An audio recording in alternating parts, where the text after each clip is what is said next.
Presiden Prabowo Subianto menargetkan penghematan belanja negara sebesar Rp306 triliun pada APBN 2025 dengan memangkas pos seperti perjalanan dinas dan honorarium baik di tingkat kementerian atau lembaga maupun pemerintah daerah.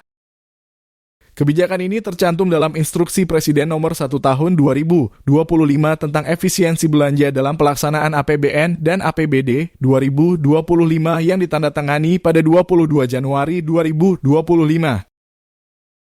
Langkah penghematan meliputi pemotongan anggaran belanja KL sebesar Rp256,1 triliun dan pengurangan transfer dana ke daerah sebesar Rp50 triliun.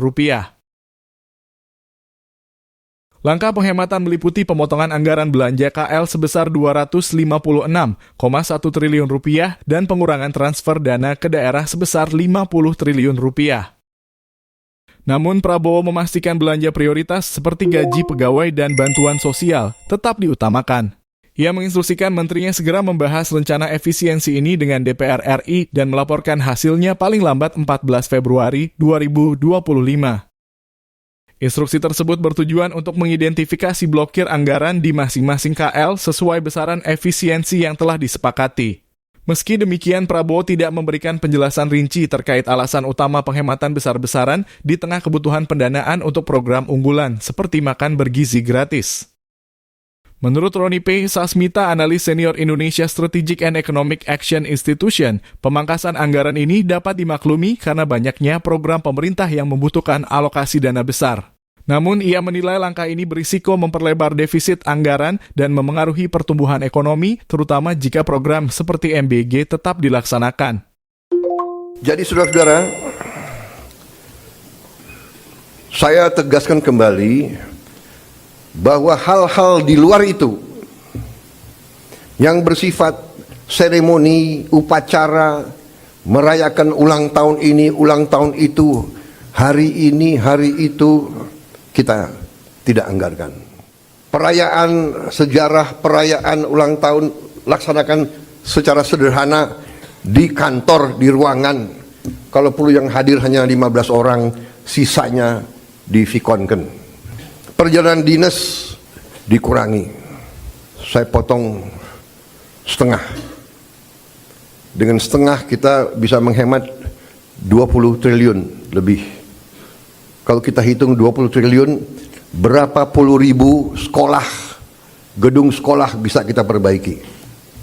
Jadi saya katakan benar-benar bahwa saya sangat serius dalam hal ini. Saya minta loyalitas semua menteri, semua kepala badan untuk patuh dalam hal ini. Ya. Dan saya terima kasih kepada tim keuangan yang telah menjalankan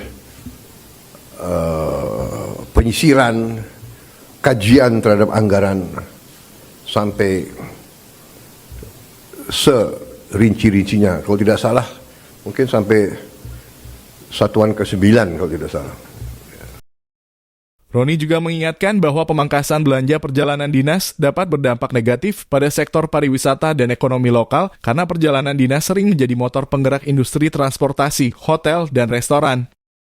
Pengalaman serupa pernah terjadi pada era Presiden Joko Widodo yang kebijakannya memotong 50% anggaran perjalanan dinas hanya bertahan setahun karena dampaknya yang berat terhadap industri. Yusuf Randy Manilat dari KOR Indonesia menjelaskan bahwa alasan penghematan ini kemungkinan untuk membiayai program seperti MBG atau kebutuhan kementerian baru. Ia menyoroti batalnya penerapan kenaikan PPN menjadi 12% untuk semua barang dan jasa akibat penolakan masyarakat sehingga pendapatan negara tidak sesuai ekspektasi awal. Meski pemangkasan perjalanan dinas dapat dialihkan untuk sektor prioritas seperti bansos atau infrastruktur, Yusuf mengingatkan dampak signifikan kebijakan ini pada industri pariwisata, khususnya hotel dan restoran.